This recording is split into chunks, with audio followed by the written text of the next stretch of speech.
நாம இப்ப நிகழ்காலத்துல வாழ்ந்துகிட்டு இருக்கோம். நம்மளால எதிர்காலத்துல நம்ம வாழ்க்கையோட சம்பந்தப்பட்டவங்களோட பேசி நம்ம வாழ்க்கைக்கு என்ன நடந்திருக்கும் அப்படின்னு சொல்லி புரிஞ்சுக்க முடிஞ்சதுன்னா நாம இப்பவே நிகழ்காலத்துல அந்த தப்பை சரி பண்ணி நம்ம வாழ்க்கையை வேற பாதையில மாத்திக்க முடியும் அப்படின்ற ஒரு கான்செப்டை வச்சு படமாக்கப்பட்ட படம் தான் இந்த படம் டிட்டோ. அருமையான science fiction Korean love story. Miss பண்ணாம ஃபுல் வீடியோவும் கேளுங்க, அப்பதான் கதை நல்லா புரியும். எனக்கு இந்த படத்தை பார்த்து தலையே சுத்திருச்சு, எப்படி இதை எக்ஸ்பிளைன் பண்ண போறேன்னு தெரியல. என்னால முடிஞ்ச அளவுக்கு பண்ணிருக்கேன். கதை விளக்கத்தை கேட்டு உங்களோட கருத்துக்களை கமெண்ட்ல மென்ஷன் பண்ணுங்க. வாங்க வீடியோக்குள்ள போகலாம். நம்ம படத்தோட ஸ்டார்டிங் சீன்ல இன்னைக்கு தான் first day college opening. Starting நம்ம ஹீரோவை காமிக்கிறாங்க. ஹீரோ அப்பதான் காலேஜுக்கு வராரு. பின்னாடி அவரோட ஃப்ரெண்ட் அவரை ஃபாலோ பண்ணிக்கிட்டே வந்து, டேய் நம்ம டிபார்ட்மெண்ட்ல ஒரு பொண்ணு ஜாயின் பண்ணிருக்காங்கடா, அவங்க பேரு ஹான்சோல், நான் அட்மிஷன் லிஸ்ட்ல பார்த்தேன், டிபார்ட்மெண்ட்டே அந்த பொண்ணு வருகைக்காக தான் காத்துக்கிட்டு இருக்கு, நானும் அங்கதான் போறேன், சீக்கிரம் வாடா அப்படின்னு சொல்லிட்டு அவர் ஃப்ரெண்டு போறாரு. ஆக்சுவலா நம்ம பையன் படிக்கிறது மெக்கானிக்கல் இன்ஜினியரிங். நம்ம ஊர் மாதிரி தான் போல இருக்கு. மெக்கானிக்கல் இன்ஜினியரிங் டிபார்ட்மெண்ட்ல அதிகமா பொண்ணுங்க ஜாயின் பண்ண மாட்டாங்க. ஹீரோ நேரா போயிட்டு அட்மிஷன் டீடைல் இருந்து அவளோட கான்டாக்ட் நம்பரை எடுத்து காலேஜ்ல இருந்த பப்ளிக் டெலிபோன் மூலியமா அவங்களுக்கு ஒரு மெசேஜ் போடுறான். Welcome to our mechanical engineering department. Evening நம்ம ஸ்டூடெண்ட்ஸ்க்கெல்லாம் ஒரு மீட்டப் இருக்கு, நீங்களும் அதில் ஜாயின் பண்ணணும், நான் உங்க கூட தான் இருப்பேன், பயப்படாதீங்க அப்படின்னு சொல்லி ஒரு மெசேஜ் போடுறான். ஹீரோ மெசேஜ் போட்டு விட்டு நேரா கிளாஸுக்கு போறான். கிளாஸ்ல அங்க ஒரு ஃப்ரெண்டு சோகமா உட்காந்துட்டு இருக்கான். அதை பார்த்து ஹீரோ பக்கத்துல இருக்க ஃப்ரெண்டு கிட்ட,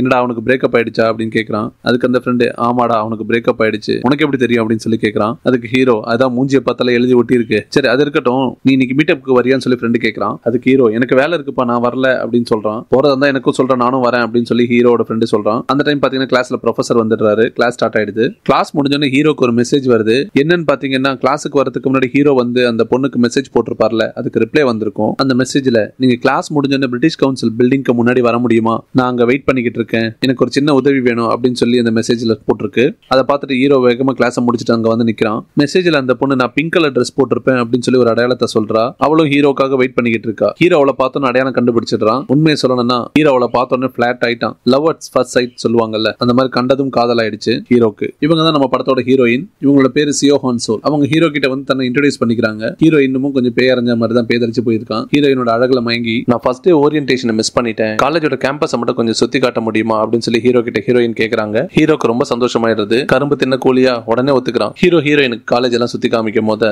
ஒரு ரூம் அங்க மூடி இருக்கும். அந்த ரூமோட கண்ணாடி வழியா ஹீரோயின் பாப்பாங்க.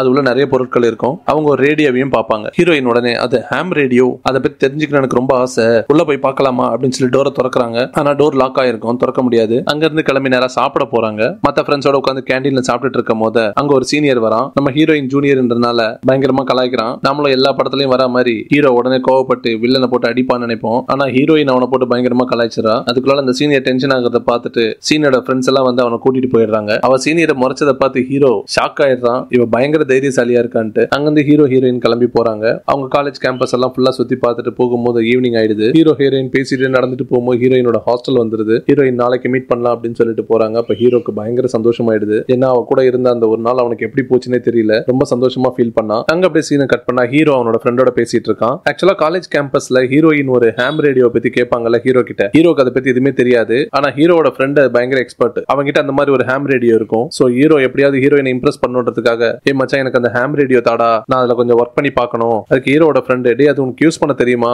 அது யூஸ் பண்றது ரொம்ப கஷ்டம் அப்படின்னு சொல்றாரு. ஏய் நீ நோண்டிட்டு இருக்குமோ நான் பாத்துருக்கேன், எனக்கு குடுறா அப்படின்னு சொல்லி கேட்பாரு. சரி ஹீரோட ஃப்ரெண்டு லாக்கர்ல இருக்க எடுத்துக்கோ அப்படின்னு சொல்லி அனுப்பிச்சு விடுறாரு. ஹீரோ நேரா அங்க இருந்து கிளம்பி ஹீரோட ஃப்ரெண்டு சொன்ன மாதிரி லாக்கர்ல இருந்து அந்த ஹாம் ரேடியோவை எடுத்துக்கிட்டு அவனோட ரூமுக்கு போறான். ஹீரோ ஒரு பெட்ட ஒரு ஆமையை வளர்ப்பாரு. அந்த ஆமை கிட்ட வந்து அன்னைக்கு நடந்ததெல்லாம் சொல்லி ரொம்ப சந்தோஷப்படுவான். சந்தோஷமா போய் படுத்து தூங்குறான். அப்ப பாத்தீங்கன்னா ரூம்ல இருக்கிற ரேடியோ வந்து ஆட்டோமேட்டிக்கா ஏதோ சிக்னல் ரிசீவ் ஆகி ஆன் ஆயிட்டு கட் ஆகும். சோ அங்க அப்படியே சீன் கட் ஆகுது. ஹீரோ தூங்கிடுறான். இப்ப மறுநாள் காலேஜ் காமிக்கிறாங்க. ஹீரோயின் சொன்ன மாதிரி மறுநாள் ஹீரோ ஹீரோயின் காலேஜ்ல மீட் பண்றான். ஏதாவது காலேஜ்ல அனௌன்ஸ்மெண்ட் இருக்கா அப்படின்னு சொல்லி ரெண்டு பேரும் போய் நோட்டீஸ் போட பாக்குறாங்க. பாத்துக்கிட்டே பேசும்போது ஹீரோயின் அவங்க அப்பா வந்து பெரிய பிசினஸ் மேனா இருந்ததாகவும், பிசினஸ்ல லாஸ் ஆகி பிசினஸ் எல்லாம் போச்சு, இப்ப அவர் கம்பெனில வேலை பார்த்துட்டு இருக்காரு, நான் ஏன் மெக்கானிக்கல் டிபார்ட்மெண்ட்ல சேர்ந்தேன்னா ஃபியூச்சர்ல ரோபோட்டிக் இண்டஸ்ட்ரி வந்து பயங்கரமா டெவலப் ஆகும், அதுக்கு தேவையான பார்ட்ஸ் எல்லாம் வந்து மேனுஃபேக்சர் பண்றதுக்கு ஒரு பெரிய கம்பெனி ஸ்டார்ட் பண்ணணும்ன்றதா என்னோட லட்சியம், அதனாலதான் நான் இந்த டிபார்ட்மெண்ட்டை சூஸ் பண்ணேன், எங்க அப்பா மாதிரி நான் திரும்ப ஒரு பிசினஸ் பெருசா ஸ்டார்ட் பண்ணுவேன் அப்படின்னு சொல்றா. ஹீரோயின் சொல்லி முடிச்சுட்டு, உனக்கு ஏதாவது லட்சியம் இருக்கா, உனக்கு ஏதாவது வாழ்க்கையில ஆசை இருக்கா அப்படின்னு சொல்லி கேக்குறாங்க.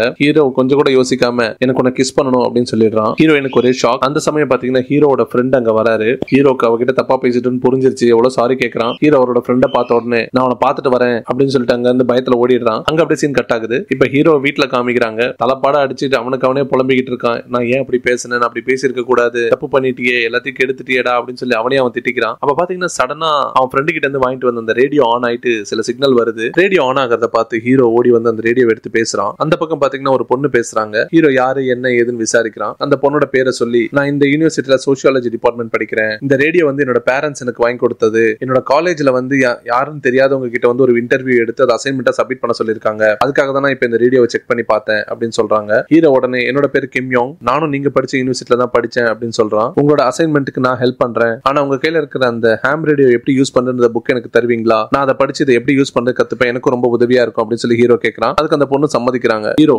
சரி நாளைக்கு மதியானம் நம்மளோட காலேஜ்ல ஓல்டு பில்டிங் கிட்ட சந்திக்கலாம் அப்படின்னு சொல்றாரு. அந்த பொண்ணு சம்மதிக்கிறாங்க. ஹீரோ பாத்தீங்கன்னா 2 மணி நேரமா வெயிட் பண்ணிட்டு இருப்பாரு, அந்த பொண்ணு வரவே இல்ல. ஹீரோ அங்க இருந்து கிளம்பி போறாரு. அப்படியே பாத்தீங்கன்னா அதே பில்டிங் முன்னாடி ஒரு பொண்ணு வெயிட் பண்ணிக்கிட்டு இருக்கா. அந்த டைம்ல அங்க பயங்கரமா மழை பெய்யுது, மழை நனைஞ்சு வெயிட் பண்ணிக்கிட்டு இருக்கா அவருக்காக. அந்த பொண்ணு நினைக்கிறத பார்த்து அந்த பொண்ணோட ஃப்ரெண்டு வந்து கொடை எடுத்துட்டு வந்து அந்த பொண்ணுக்கு பிடிக்கிறாரு. அந்த ஃப்ரெண்டு ஹீரோயின் கிட்ட ஏய் மழை நினையாத, கோல்டு பிடிக்க போகுது, எனக்கு பசிக்குது, வா சாப்பிடலாம் அப்படின்னு சொல்லி கூப்பிடுறாரு. அந்த பொண்ணு சரி வெயிட் பண்ணி பார்த்து ஹீரோ வராதனால ஃப்ரெண்டு கூட சாப்பிட போயிடுறாங்க. ஃப்ரெண்டு அந்த பொண்ணு நூடுல்ஸ் சாப்பிட்டுட்டே பேசிட்டு இருக்காங்க. அந்த பொண்ணு என்னோட விதி எனக்கு என்ன ஏமாத்திருச்சு அப்படின்னு சொல்றாங்க. அதுக்கு ஃப்ரெண்டு எனக்கு விதியிலலாம் ரொம்ப நம்பிக்கை இல்ல, என்னோட விதியே ரொம்ப மோசமா இருக்கு, எனக்கு ஸ்டூடெண்ட்ஸ் லோன் இருக்கு, ஹெல்ப் பண்ண யாருமே கிடையாது, படிச்சு முடிச்சு என்ன பண்ண போறேன்னு தெரியல அப்படின்னு சொல்றான். அதுக்கு அந்த பொண்ணு நீ ரொம்ப கஷ்டப்பட்டு படிச்சு நல்ல கிரேட் வாங்கினால தான் உனக்கு வந்து இவ்வளவு பெரிய யூனிவர்சிட்டியில சீட் கிடைச்சிருக்கு, சோ இங்கேயும் நீ நல்லா தான் படிக்கிற, சோ முடிச்சதுக்கு அப்புறம் உனக்கு நல்ல பெரிய ஆப்பர்ச்சுனிட்டி கிடைக்கும், எல்லாமே சரியாயிடும், நீ அதை பத்திலாம் கவலைப்படாத அப்படின்னு சொல்லி ஆறுதல் சொல்றாங்க. ஃப்ரெண்டு பேசிக்கிட்டு நான் சாப்பிட்டு முடிச்சிட்டேன், நான் கிளம்புறேன், நீ மழை நனைஞ்சனால ஃபீவர் வர சான்ஸ் இருக்கு, தூங்கறதுக்கு முன்னாடி ஒரு டேப்லெட் போட்டு தூங்கு அப்படின்னு சொல்லிட்டு கொடையை வச்சுட்டு போறாரு. அங்க அப்படியே சீன் கட் ஆகுது. இப்ப ஹீரோ காமிக்கிறாங்க.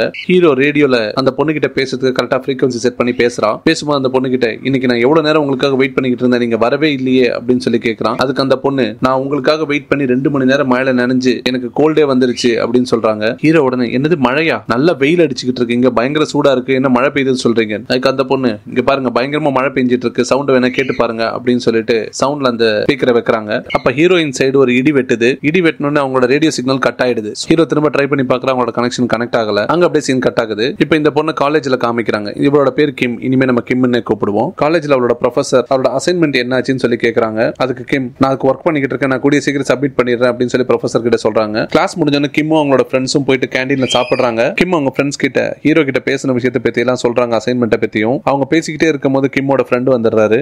அந்த ஃப்ரெண்ட் அவரோட கேர்ள் ஃப்ரெண்டோட வந்திருப்பார் போல இருக்கு. அப்ப நம்ம கிம்ம பார்த்து ஒரு ஹாய் மட்டும் சொல்லிக்கிறாங்க. அங்க அப்படியே சீனை கட் பண்ணா இப்ப நம்ம ஹீரோவை காமிக்கிறாங்க. ஹீரோ வந்து பாஸ்கெட் பால் கோர்ட்ல அவர் ஃப்ரெண்ட்ஸோட சும்மா பாஸ்கெட் பால் விளையாடிட்டு இருக்காரு. அப்ப ஹீரோயின் அங்க வராங்க. ஹீரோயினை பார்த்தோன்னா ஹீரோ சைக்கிள் எடுத்து கிளம்பி போறாரு. ஹீரோயினுக்கு ஒரே ஒரு சங்கடம் ஆயிடுது. அங்க அப்படியே சீன் கட் ஆகுது. இப்ப நம்ம ஹீரோவை காமிக்கிறாங்க. ஹீரோ ஒரு ஃப்ரெண்டு கிட்ட பேசிட்டு இருக்காரு, நடந்த எல்லாத்தையும் சொல்றாரு. ஹீரோட ஃப்ரெண்டு நீ பண்ண தப்புடா, இப்பெல்லாம் பண்ணிருக்க கூடாதுன்னு சொல்லி ஹீரோக்கு அட்வைஸ் போடுறாரு. ஹீரோ அவரோட ஃப்ரெண்டு கிட்ட நான் எப்படியும் அவகிட்ட ப்ரப்போஸ் பண்ண தான் போறேன், என்னால இதுக்கு மேல பொறுக்க முடியாது அப்படின்னு சொல்றாரு. ஹீரோட ஃப்ரெண்டு இதை அவசரப்பட்டு பண்ணி தொலைக்காத, வெயிட் பண்ணுடா அப்படின்னு சொல்றாரு. அங்க அப்படியே சீன் கட் ஆகுது. இப்ப நம்ம கிம்ம காமிக்கிறாங்க. கிம் வந்து திரும்ப ரேடியோல ஹீரோ கிட்ட பேசுறாங்க. உங்ககிட்ட ஸ்மார்ட் போன் இருக்கா, நம்ம போன்ல பேசலாமா அப்படின்னு சொல்லி கேக்குறாங்க. அதுக்கு ஹீரோ ஸ்மார்ட் போனா, ஸ்மார்ட் போன்னா என்ன அப்படின்னு சொல்லி கேக்குறான். ஹீரோ எங்க பாட்டி சத்தியமா ஸ்மார்ட் போன்னா எனக்கு என்னன்னு தெரியாதுன்னு சொல்லி சத்தியம் பண்றான். இதை கேட்டு அவளுக்கு பயங்கர கன்ஃபியூஷன் ஆயிடுது. இது எப்படி சாத்தியமா இருக்கும், இந்த காலத்துல ஸ்மார்ட் போனை பத்தி தெரியாம யாராவது இருப்பாங்களா அப்படின்னு சொல்லி யோசிக்கிறா. கிம் இப்ப ஹீரோ கிட்ட நீங்க யூனிவர்சிட்டியில எந்த வருஷம் படிச்சிட்டு இருக்கீங்க அப்படின்னு சொல்லி கேக்குறாங்க. அதுக்கு ஹீரோ சொல்றான் 1995ல படிச்சிட்டு இருக்கேன் அப்படின்னு சொல்றான். அதுக்கு கிம் சிரிக்கிறா. இப்ப 2021, நான் 2021ல காலேஜ்ல படிச்சிட்டு இருக்கேன் அப்படின்னு சொல்றா. ஹீரோக்கு ஒண்ணுமே புரியல. கிம்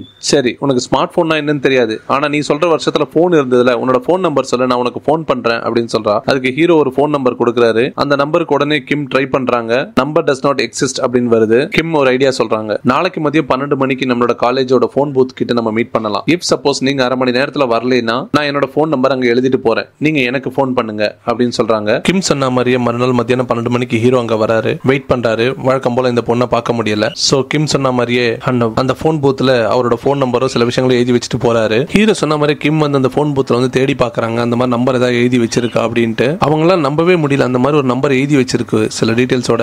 அதெல்லாம் அவங்க மொபைல்ல போட்டோ எடுத்துக்கிட்டு நடந்ததெல்லாம் காலேஜ்ல அவங்க ஃப்ரெண்ட்ஸ் கிட்ட சொல்றாங்க. யாருமே அதை நம்ப மாட்டாங்க. யாரோ உன்னை பிராங்க் பண்றாங்க, உன்னை ஏமாத்துறதா இப்படிலாம் பண்றாங்க அப்படின்னு சொல்றாங்க. அங்க அப்படியே சீன் கட் ஆகுது. இப்ப நம்ம ஹீரோவை காமிக்கிறாங்க. ஹீரோயினை நான் உன்னை ஒரே ஒருத்தர மீட் பண்ணணும், நான் சொல்ற இடத்துக்கு வரியா அப்படின்னு சொல்லி கேட்கிறாரு. சொன்ன மாதிரி ஹீரோயினும் அங்க வராங்க. ஹீரோ உங்ககிட்ட நான் பண்ணதெல்லாம் தப்பு, என்ன மன்னிச்சிரு, நான் அன்னைக்கு அப்படி உங்ககிட்ட பேசியிருக்க கூடாது, என்ன மன்னிச்சிரு அப்படின்னு சொல்லி சாரி கேட்கிறாரு. ஹீரோயின் எதுவுமே பேசல, அப்படியே சிரிக்கிறாங்க. சீன் அங்கே அப்படியே கட் ஆகுது. அப்படின்னா அவங்களும் லவ் பண்ற மாதிரி தான் தெரியுது. என்ன நடக்குதுன்னு பார்க்கலாம். இப்ப நம்ம கிம்ம காமிக்கிறாங்க. கிம் ஒரு இடத்துல அவங்களோட காலேஜ் ஃப்ரெண்டை மீட் பண்றாங்க. அவங்க கிட்ட நீ ஏன் எக்ஸாமுக்கு வரல, இது எவ்வளவு முக்கியமான எக்ஸாம், ஏன் நீ வரல அப்படின்னு சொல்லி கேட்கறாங்க. அதுக்கு அவரு இந்த படிப்பெல்லாம் எனக்கு செட் ஆகாது, நான் இருக்க நிலைமைக்கு இப்ப அதிகமா பணம் சம்பாதிச்சாகணும், நீ நல்லா படி அப்படின்னு சொல்லிட்டு அங்க இருந்து கிளம்புறாரு. கிம்முக்கு ரொம்ப வருத்தம் ஆயிடுது. இவங்களும் அவனை ஒரு சைடா லவ் பண்றாங்க போல தெரியுது. கிம் வீட்டுக்கு வந்து ரேடியோ மூலியமா நடந்த விஷயத்தை எல்லாத்தையும் ஹீரோ கிட்ட சொல்றாங்க. அதுக்கு ஹீரோ அவரோட சூழ்நிலைக்கு அவர் எடுத்த முடிவு கரெக்டா இருக்கலாம், நீ அதெல்லாம் அதெல்லாம் நினைச்சு வருத்தப்படாத, அவர் வாழ்க்கையில என்ன பண்ணணும்னு அவர் தெளிவா இருக்காரு அப்படின்னு சொல்றாரு. இப்ப ஹீரோ அவனோட விஷயத்தை பத்தி சொல்றான். நான் ஒரு பொண்ணை லவ் பண்றேன், நான் அவளை இம்ப்ரெஸ் பண்ணும், எனக்கு நீ கொஞ்சம் ஹெல்ப் பண்ணு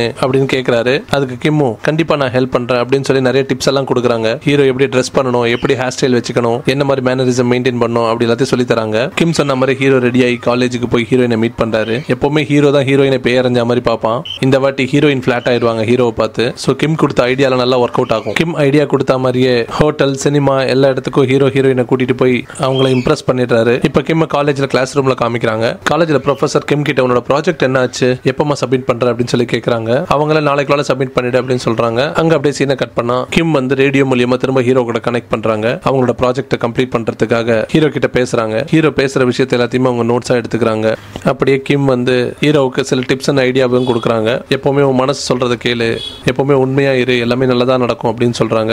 அங்க அப்படியே சீன் கட் ஆகுது. இப்ப ஹீரோயினை காமிக்கிறாங்க. வழக்கம் போல காலேஜ் எல்லாம் முடிச்சிட்டு ஹீரோயினை ஹாஸ்டல்ல விடுறதுக்காக போறாரு. ஹாஸ்டல்ல விட்டுட்டு கிளம்பும் போது ஹீரோக்கு கிம் சொன்ன ஞாபகம் வருது. உடனே ஹீரோயின் கிட்ட போய் ப்ரப்போஸ் பண்ணிடுறாரு. ஹீரோயின் அப்செட் பண்ணாங்களா இல்லையான்னு காமிக்கல. ஆனா ஹீரோ திரும்ப சந்தோஷமா வராரு. அப்ப அவங்க அப்செட் பண்ணிருப்பாங்கன்னு தான் அர்த்தம். ஹீரோ அதே சந்தோஷத்துல வீட்டுக்கு ஓடி வந்து ரேடியோவை ஆன் பண்ணி கிம் கிட்ட பேசுறான். நடந்த விஷயத்தை எல்லாத்தையுமே சொல்றான். ரொம்ப சந்தோஷப்படுறான். அதை கேட்டு கிம் ரொம்ப சந்தோஷப்படுறாங்க. பேசிட்டே இருக்கும்போது ஹீரோ கிம் கிட்ட நீ யாரையாவது காலேஜில் லவ் பண்றியா அப்படின்னு சொல்லி கேட்கிறாரு. எனக்கு அதுக்கெல்லாம் நேரம் கிடையாது, எனக்கு படிப்பு, ப்ராஜெக்ட், அசைன்மெண்ட்னே டைம் ரொம்ப கரெக்டா இருக்கு அப்படின்னு சொல்றாங்க. அதுக்கு ஹீரோ வாழ்க்கையும் ரொம்ப முக்கியம், வாழ்க்கையை மிஸ் பண்ணிடாத, இல்லைனா ரொம்ப தனியா ஃபீல் பண்ணுவேன் அப்படின்னு சொல்லி அட்வைஸ் போடுறாரு. அங்க அப்படியே சீன் கட் ஆகுது. ஹீரோ சொன்ன விஷயத்த கிம் யோசிச்சு பாக்குறாங்க. கிம்மோட ஃப்ரெண்டு மேல ஆல்ரெடி அவங்களுக்கு ஒரு கிரஷ் இருந்துச்சு. சோ நேரா அவரை மீட் பண்ணலாம்னு சொல்லி போய் பாக்குறாங்க. பார்த்தா ஒரு ரெஸ்டாரண்ட்ல வேலை பார்த்துட்டு இருக்காரு. அவர் கேஷுவலா எப்பவும் போல இவங்க கிட்ட பேசுறாரு. ஆனா கிம்முக்கு என்ன டிசிஷன் எடுக்குன்னு தெரியாம ஒரு கன்ஃபியூஷன்ல இருக்காங்க. ஃப்ரெண்டு கிம் கிட்ட நான் ஒரு டூர் போறேன், நீயும் வரியா அப்படின்னு சொல்லி கேட்கிறாரு. அதுக்கு கிம் ஷாக் ஆயிடுறாங்க. இல்ல எப்ப பார்த்தாலும் படிச்சுக்கிட்டே இருக்கே, ரொம்ப ஸ்ட்ரெஸ்ஃபுல்லா இருக்கும், அதான் டூர் வந்தா கொஞ்சம் ரிலாக்ஸ் ஆகும் அப்படின்றதுனால தான் கேட்டேன், நீ ஒன்னும் தப்பா நினைச்சுக்காத அப்படின்னு சொல்லிடுறாரு. சோ அங்க அப்படியே சீன் கட் ஆகுது. கிம் இப்ப நடந்த விஷயத்தெல்லாம் ஹீரோ கிட்ட சொல்றாங்க.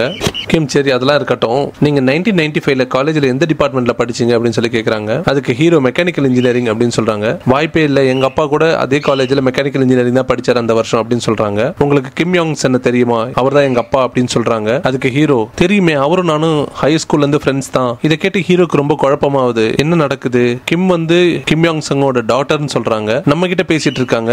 கிம் யோங் இன்னும் கல்யாணமே ஆகல. ஒரே கன்ஃபியூஸ் ஆகுது அவருக்கு. இப்ப கிம் உங்களுக்கு எங்க அப்பாவை தெரியும்னா எங்க அம்மாவையும் தெரிஞ்சிருக்க வாய்ப்பு இருக்கு, அவங்க ரெண்டு பேருமே காலேஜ்ல பயங்கர ஃபேமஸ், உங்க அம்மாவோட பேர் என்ன அப்படின்னு சொல்லி ஹீரோ கேக்குறாரு. அதுக்கு கிம் ஹான்சோல் அப்படின்னு சொல்றாங்க. ஹீரோக்கு பயங்கர ஷாக். அதை கேட்டு பயங்கர அதிர்ச்சி ஆகுது. கையெல்லாம் பயங்கரமா நடுங்குது, ஒரு மாதிரி தடுமாறுறாரு. ஏன்னா இவர் லவ் பண்ணிட்டு இருக்க பொண்ணு தான் ஹான்சோல். இந்த விஷயத்தை கேட்டு ஏத்துக்க முடியாத ஹீரோ கடுப்புல அந்த ரேடியோட ஸ்பீக்கர்லாம் அறுத்து போட்டுறாரு. கிம்முக்கும் அவருக்கும் இருந்த ரேடியோ கனெக்ஷன் லைன் கட் ஆயிடுது. இப்ப கிம்ம காமிக்கிறாங்க. கிம் நேரா வீட்டுல அவங்களோட இன்னொரு ரூமுக்கு போய் பார்த்தா கிம்மோட ஃபேமிலி போட்டோ காமிக்கிறாங்க. என்னன்னா அதுல ஹீரோவோட ஃப்ரெண்டும் ஹீரோ லவ் பண்ற ஹான்சோலும் பின்ன ஒரு குழந்தையும் இருக்கு. அந்த குழந்தை தான் கிம். அங்க அப்படியே சீன் கட் ஆகுது. இப்ப ஹீரோவை காமிக்கிறாங்க. ஹீரோ காலேஜுக்கு போறான் சைக்கிள்ல. காலேஜ்ல பார்த்தீங்கன்னா ஹீரோட ஃப்ரெண்டும் ஹீரோட கேர்ள் ஃப்ரெண்டும் நின்று பேசிக்கிட்டு இருக்காங்க.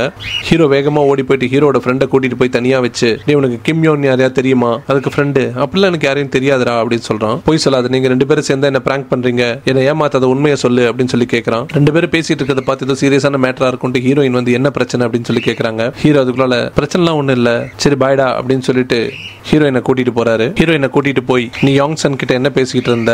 அதுக்கு ஹீரோயின் அவர் ஸ்டூடெண்ட் கவுன்சிலோட பிரசிடென்ட், நான் ஃப்ரெஷர்ஸ்க்கு ரெப்ரசன்டேட்டிவ் பண்றேன், அதை பத்தி நாங்க பேசிக்கிட்டு இருந்தோம், வேற ஒன்றும் தப்பா இல்ல அப்படின்னு சொல்றாங்க. ஹீரோக்கு ஒரே குழப்பமா இருக்கு. அங்க அப்படியே சீன் கட் ஆகுது. இப்ப ஹீரோயினை காமிக்கிறாங்க. ஸ்டூடெண்ட் ரெப்ரசன்டேட்டிவ்லாம் சேர்ந்து ஒரு மீட்டிங் நடக்கும். அதுல பாத்தீங்கன்னா ஹீரோவும் போய் உட்கார்ந்துருப்பான். ஆக்சுவலா இவன் யாருக்காகவும் ரெப்ரசென்ட் பண்ணல, சும்மா போய் உட்கார்ந்துருப்பான் ஹீரோயின்காக. ஹீரோட ஃப்ரெண்டு தான் ஸ்டூடெண்ட் கவுன்சிலோட பிரசிடென்ட், அவரும் வருவார் அந்த மீட்டிங்க்கு. ஹீரோவை தனியா வெளியில கூட்டிட்டு வந்து, உனக்கு அவளை பிடிச்சிருக்குன்னு தெரியும், ஆனா இது ரெப்ரசன்டேட்டிவ் மீட்டிங், இதுல உனக்கு எந்த வேலையும் இல்ல, தயவு செஞ்சு புரிஞ்சுக்கோ அப்படி சொல்லி கிளம்புன்னு சொல்றாரு. ஹீரோ போகவே மனசு இல்லாம அங்கேயே அப்படியே நின்னுட்டு இருக்காரு. அங்க அப்படியே சீனை கட் பண்ணா இப்ப ஹீரோ அவங்க வீட்டோட மொட்டை மாடியில உட்காந்துருக்கான். அப்ப அவனோட ஃப்ரெண்ட் அங்க வரான். வந்துட்டு ஹீரோ கிட்ட என்ன ஆச்சு, இப்பெல்லாம் நீ முந்தைய மாதிரி இல்லையே, படிப்புலாம் சரியா கான்சென்ட்ரேட் பண்ண மாட்டேற, இப்படியே பண்ணினா உன்னை காலேஜ் விட்டு அமிச்சிருவாங்க, ஏதாவது பண்ணு அப்படின்னு சொல்றாரு ஹீரோ. ஃப்ரெண்டு வரும்போது தனியா வரல, மத்த ஃப்ரெண்ட்ஸையும் கூட்டிட்டு வந்திருக்காரு. எல்லாம் ஒரு ஒருத்தரா மேல வராங்க. அதுல பாத்தீங்கன்னா ஹீரோ லவ் பண்ற ஹான்சோலும் வந்திருப்பாங்க. ஹீரோட ஃப்ரெண்டு போய் ஃபேஸ் வாஷ் பண்ணிட்டு ஃப்ரெஷ் ஆயிட்டு வாடா, உன்னை பார்க்க தான் எல்லாரும் வந்தோம் அப்படின்னு சொல்றாங்க. சோ ஹீரோயின் சும்மா ஹீரோவோட ரூம் எல்லாம் சும்மா சுத்தி பாக்குறாங்க உள்ள போயிட்டு. அப்ப பாத்தீங்கன்னா அங்க டேபிள் மேல வந்து ஒரு ஹேம் ரேடியோ இருக்கும். அதை பார்த்து அவங்களுக்கு ரொம்ப சந்தோஷமாயிடும். அவங்க ஹீரோ கிட்ட போயிட்டு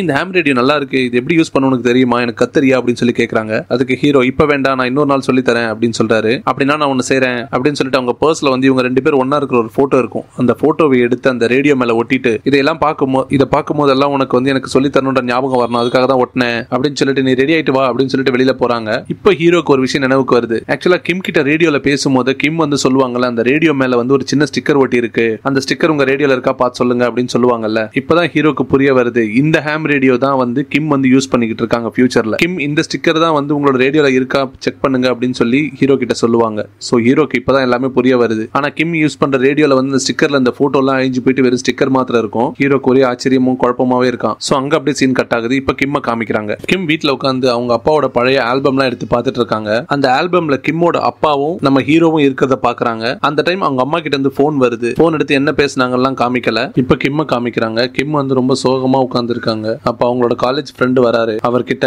எனக்கு இப்பதான் எல்லாமே புரியுது, நான் ஒரு பெரிய தப்பு பண்ணிட்டேன். ஹீரோவோட பேரும் கிம் தான். கிம்யோம் தான் வந்து என்னோட அம்மாவை பயங்கரமா லவ் பண்ணிருக்காரு. இதெல்லாம் புரியாம நான் உண்மையை அவர்கிட்ட சொல்லிட்டேன். இப்ப அவர் மனசு எவ்வளவு கஷ்டப்பட்டிருக்கும், அவர் என்ன பண்ணாருன்னு தெரியலையே, எல்லாத்துக்கும் நான் தான் காரணம் சொல்லி வருத்தப்படுறாங்க. அதுக்கு அந்த ஃப்ரெண்டு நீ என்ன பண்ணிருக்க முடியும், உனக்கு தெரிஞ்சதானே நீ பண்ண, இதெல்லாம் என்ன நடந்திருக்கு உனக்கு தெரியாதுல்ல, அதெல்லாம் நீ கவலைப்படாத அப்படின்னு சொல்லி ஆறுதல் சொல்றாரு. அங்க அப்படியே சீன் கட் ஆகுது. இப்ப நம்ம ஹீரோவை காமிக்கிறாங்க. இப்ப நம்ம ஹீரோட காலேஜ்ல பாத்தீங்கன்னா பாஸ்கெட் பால் டோர்னமெண்ட் நடக்குது. அதுல ஹீரோ தான் மெயின் ஆளா கலந்துக்கிறான். ஹீரோயின் ஆடியன்ஸ்ல உட்காந்து மேட்சை பார்த்து என்ஜாய் பண்ணிட்டு இருக்காங்க. ஹீரோ நல்லா தான் விளையாடிட்டு இருப்பான். திடீர்னு பாத்தீங்கன்னா ஹீரோட ஃப்ரெண்டு வந்து ஹீரோயின் பக்கத்துல உட்காந்துருவான். அதை பார்த்து அவனுக்கு காண்டாயிரும். மேட்ச்ல அவனோட கவனமே போயிடும். தப்பா விளையாட ஆரம்பிச்சிருவான். கோவத்துல என்ன பண்றதுன்னு தெரியாம மேட்சை விட்டு நேரா ஏறி வந்து அவனோட ஃப்ரெண்டையே போட்டு அடிச்சிருவான். ஃப்ரெண்டுக்கும் ஹீரோயினுக்கும் என்ன நடக்குதுன்னு ஒண்ணுமே புரியாது. ஹீரோ அடிச்ச அடியில ஹீரோட ஃப்ரெண்டுக்கு அடிபட்டு பேண்டேஜ் எல்லாம் ஒட்டிக்கிட்டு வருவாரு. ஹீரோ அங்க வந்து ஆல்ரெடி போயிட்டு இருப்பான். ஹீரோயின் அவங்க கிட்ட வந்து சாரி சொல்லுவாங்க. ஹீரோட ஃப்ரெண்டு பரவாயில்ல, அவன் என் ஃப்ரெண்டு தானே, நான் ஏதோ அவனுக்கு கோவம் வராம நேற்று பேசியிருந்தேன், அவன் காலேஜ் பத்தி எல்லாம் பேசி அவன் படிப்பு பத்தி எல்லாம் பேசி அவனை நான் கோவப்படுத்தி இருப்பேன், அதை அவன் மனசுல வச்சு தான் அடிச்சிருப்பான், அதெல்லாம் ஒரு பெரிய விஷயம் விடுங்க அப்படின்னு சொல்லுவாரு. ஆக்சுவலா ஹீரோயினுக்கு இங்கதான் அவர் மேல ஒரு சிம்பத்தி கிரியேட் ஆகி அவர் மேல ஒரு சாஃப்ட் கார்னர் வரும். அங்க அப்படியே சீன் கட் ஆகுது. இப்ப ஹீரோவையும் காமிக்கிறாங்க, கிம்மும் காமிக்கிறாங்க. 2 பேருமே ஒரே ஸ்டெப்ல ஹீரோ இறங்கி வருவாரு, கிம் ஏறி போவாங்க. இது ரெண்டுமே பாத்தீங்கன்னா வேற வேற காலகட்டத்தில் நடந்துட்டு இருக்கு. 2 பேருமே ஒன்னா மேல நிலாவை அனாந்து பாப்பாங்க. இந்த சீன் ரொம்ப அருமையா இருக்கும். இப்ப ஹீரோவை காமிக்கிறாங்க. ஹீரோக்கும் எல்லாமே புரிய வருது. அந்த ஹேம் ரேடியோவை ரெடி பண்ணி திரும்ப கிம் கிட்ட பேச ட்ரை பண்றான். ஆனா அந்த பக்கத்துல கிம் வந்து அவைலபிளா இருக்க மாட்டாங்க அந்த நேரத்துல. இது நடந்துட்டு இருக்கும் போது ஆக்சுவலா ஹீரோ வந்து ஒரு ஆமை வளர்ப்பாரு, குட்டி ஆமை. அந்த ஆமை டேங்கை விட்டு இறங்கி நடந்து வந்து பிளாட்ல இருந்து கீழே விழுந்த ரோட்ல ஹீரோ ரேடியோல பேசிக்கிட்டே திரும்பி பார்ப்பான். ஆமை வந்து அதோட டேங்க்ல இருக்காது. அதை தேடி பார்ப்பான். அது ரூம்ல எங்கேயுமே இருக்காது. அவன் பில்டிங்ல இருந்து இறங்கி ரோடெல்லாம் தேடிக்கிட்டே போவான். அந்த டைம்ல பயங்கரமா மழை பெய்யும். ஒரு ரோடோட சைட்ல பாத்தீங்கன்னா அதை பார்த்தோன்னா ஹீரோக்கு ரொம்ப வருத்தமாயிடுது. அந்த ஆமை பாத்தீங்கன்னா அவங்க கையில தான் இருக்கு. ஹீரோ அதை பார்த்து அங்க இருந்து அப்படியே மனசு உடைஞ்சு விலகி போயிடுறான். பயங்கரமா அழுகுறான். அழுதுகிட்டே அவங்க சந்திச்சது, அவங்க கூட பழகினது எல்லாத்தையும் நினைச்சு பாக்குறான். பயங்கரமா கதறி கதறி அழுகுறான். அங்க இருந்து அழுதுகிட்டே அப்படியே போறான். இந்த பக்கம் பாத்தீங்கன்னா கிம் வந்து ஹீரோ கிட்ட பேச ரேடியோல ட்ரை பண்ணுவாங்க. நான் உங்ககிட்ட ஒன்னு சொல்லியே ஆகணும், தயவு செஞ்சு கனெக்ஷன்ல வாங்க அப்படின்னு சொல்லி ட்ரை பண்ணிக்கிட்டே இருப்பாங்க. ஆனா ஹீரோ லைன்ல வரமாட்டாரு. அங்க அப்படியே சீன் கட் ஆகுது. இப்ப கிம்ம வந்து காலேஜ்ல காமிக்கிறாங்க. ஆக்சுவலா இவங்க காலேஜ்ல ஒரு ப்ராஜெக்ட் பண்ணிக்கிட்டு இருப்பாங்கல்ல, அது என்ன ப்ராஜெக்ட்னா முன்ன பின்ன தெரியாதவங்களை இன்டர்வியூ எடுத்து அந்த இன்டர்வியூவை ஒரு ப்ராஜெக்டா வந்து சப்மிட் பண்ணணும். காலேஜ்ல மியூனி ஹீரோ கிட்ட பேசினது நடந்தது எல்லாத்தையுமே ப்ராஜெக்டா வந்து சப்மிட் பண்ணுவாங்க. அவங்க ப்ராஜெக்ட் முடிச்சுட்டு வெளியில வரும்போது கிம்மோட ஃப்ரெண்ட் வராரு. அவர் வந்து நான் ஒன்னு கண்டுபிடிச்சிருக்கேன் அப்படி சொல்லிட்டு ஒரு புக்கை கையில கொடுக்குறாரு. இதை படிச்சு பாரு, உனக்கு புரியும், மேபி இது எழுதுனது அவரா கூட இருக்கலாம் அப்படின்னு சொல்றாரு. ஆக்சுவலா அந்த ஊர்ல பாத்தீங்கன்னா ஒரு வழக்கம் இருக்கு. ஏதாவது ஒரு புக்கை பப்ளிஷ் பண்ணாங்கன்னா ஒரு குறிப்பிட்ட நாள்ல அந்த புக்கை எழுதின எழுத்தாளர் வந்து ஒரு குறிப்பிட்ட ஸ்டோர்ல இருப்பாங்க. அந்த இடத்துல போயிட்டு யாரெல்லாம் அந்த புக்கை வாங்குறாங்களோ அவங்க டைரக்டா அந்த புக்ல வந்து ஒரு கையெழுத்து போட்டு தருவாங்க. சோ கிம்மோட ஃப்ரெண்ட் வந்து கண்டிப்பா அவர் அந்த ஸ்டோர்ல இருப்பாரு, நீ போய் அவரை பாரு அப்படின்னு சொல்றாரு. கிம் உடனே அங்க இருந்து ஓடி போறாங்க அந்த ஸ்டோருக்கு. ஆல்ரெடி அங்க நிறைய பேர் அவர்கிட்ட சைன் வாங்கிட்டு இருக்காங்க. கிம் போய் கியூல நின்னு ஹீரோ கிட்ட சைன் வாங்க போறாங்க. ஹீரோ புக்கை வாங்கி சைன் போடும்போது உங்க பேர் என்ன அப்படின்னு சொல்லி கேட்கிறாரு. கிம் அதுக்கு என்னோட ஃபுல் பேரு கிம் மியூனி அப்படின்னு சொல்றாங்க. ஹீரோ உடனே ஒரு செகண்ட் அவங்கள நிமிர்ந்து பாக்குறாரு. அவர் கண்ணெல்லாம் லைட்டா கலங்கிருது. அப்படியே சைன் போடுறாரு. கையெழுத்து போட்டு புக்கை கையில கொடுக்கும் போது என்னோட மார்க்மேன் எப்படி இருக்காரு அப்படின்னு சொல்லி கேட்கிறாரு. மார்க்மேன்ன்றது அவர் வளர்த்த ஆமை. கடைசியா அந்த ஆமையை வந்து ஹீரோயின் கிட்டையும் அவரோட ஃப்ரெண்டு கிட்டையும் விட்டுட்டு அங்க இருந்து விலகி போவார்ல, இப்ப இந்த பொண்ணு கிட்ட கேட்பாரு. அதுக்கு கிம்மும் நல்லா இருக்கு அப்படின்னு சொல்லுவாங்க. கிம்முக்கும் அப்படியே கண்ணெல்லாம் கலங்கிருது. அப்படியே ஹேண்ட் ஷேக் பண்ணிட்டு அங்க இருந்து விலகி போறாங்க. கிம் கொஞ்ச தூரம் போயிட்டு அந்த புக்கை திறந்து பார்ப்பாங்க. அந்த புக்ல ஒன்னு எழுதி இருக்கும். என்னன்னா ஆக்சுவலா கிம்மோட அம்மா ஹான்சோல் ஹீரோ லவ் பண்ணும் போது ஹீரோ கிட்ட ஒன்னு சொல்லிருப்பாங்க, எப்பவுமே உன் மனசு சொல்றதை கேளு, உன் மனசு சொல்றதை செய், அது நீ ஆசைப்படுற இடத்துக்கு கொண்டு போகும் அப்படின்னு சொல்லிருப்பாங்க. அததான் அவர் அந்த புக்ல எழுதிருப்பாரு. அந்த வரிகள் அவங்களை ரொம்ப பாதிச்சிருக்கும். அங்க அப்படியே சீன் கட் ஆகுது. இப்ப பாத்தீங்கன்னா கிம்மும் அவரோட ஃப்ரெண்டு நடந்து போயிட்டு இருப்பாங்க ரோட்ல. அப்ப கிம் அவங்க ஃப்ரெண்டு கிட்ட எனக்கு உன்னை பிடிச்சிருக்கு, நான் உன்னை லவ் பண்றேன் அப்படின்னு சொல்லுவாங்க. ஃப்ரெண்டும் எனக்கும் உன்னை ரொம்ப பிடிச்சிருக்கு அப்படின்னு சொல்லுவாரு. அவங்க அப்படியே அங்க ஒண்ணு சேர்றாங்க. இங்க அப்படியே படம் முடியுது. என்ன அருமையான time traveller, love success, love failure எல்லாம் கலந்த ஒரு அருமையான மூவி. இன்னொரு தரமான திரைப்படத்தின் கதை விளக்கத்தோட சந்திக்கலாம். நன்றி.